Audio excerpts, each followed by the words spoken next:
শুভ দুপুর বন্ধুরা। তো আমি চলে এসেছি খাবার টেবিলে। ভাত খাওয়ার পরে টক দই খাবো এক বাটি নিয়ে নিয়েছি টক দই।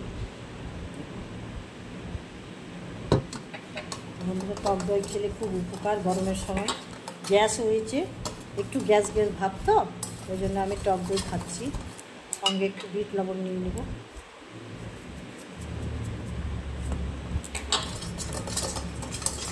বন্ধুরা, আপনারাও খাবেন এইভাবে মাঝে মাঝে। গরমের সময় প্রত্যেক দিন একটু করে টক দই খেলে খুব উপকার, শরীরের জন্য ঠান্ডা থাকবে, শরীরটা ভালো থাকবে। এটা বাড়িতে পাতানো দই। আমার বৌমা প্রত্যেক দিন দুধ নিয়ে আসে গ্রামের বাড়ি থেকে, গ্রামের দেশি গরুর দুধ। দই পাঠিয়েছি, দইটাও সেই ঘন, একদম ঘন দই। এরকম দই শহরে পাওয়া যায় না। একটু বিট লবণ দিয়ে টক দই খাচ্ছি বন্ধুরা। আর আমি দই খেতে খুব ভালোবাসি। আমি দিকটা কেমন হয়েছে।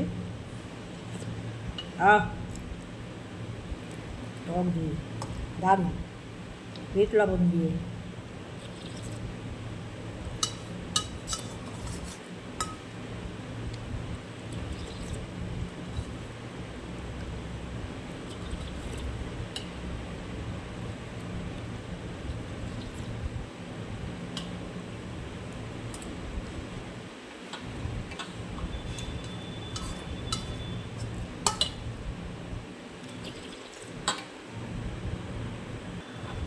কেনা দই থেকে বন্ধুরা পাতানো দইটার টেস্ট বেশি, আর স্বাদও ভালো, খেতে খুব সুন্দর। আপনারাও বাড়িতে দুধ কিনে এনে বাড়িতে দই পাবেন, আর এইভাবে খাবেন গরমের সময়। ঠান্ডা দই, টক দই খেলে খুব শরীর ঠান্ডা থাকে, মনও ভালো লাগে, খুব ভালো। আমাদের বাড়িতে তো প্রতিদিন দই খাই আমরা।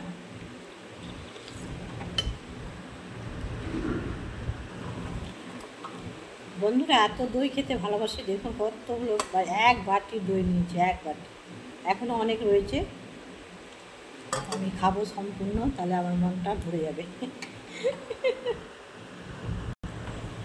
তো আমার দই খাওয়া শেষ হয়ে গেল বন্ধুরা। আমার দই খাওয়াটা কেমন লাগলো একটা লাইক, কমেন্ট, শেয়ার অবশ্যই করবেন, সাবস্ক্রাইবও করবেন বন্ধুরা। আপনাদের পাশে না থাকলে আমি ঠিক দাঁড়াতে পারবো না।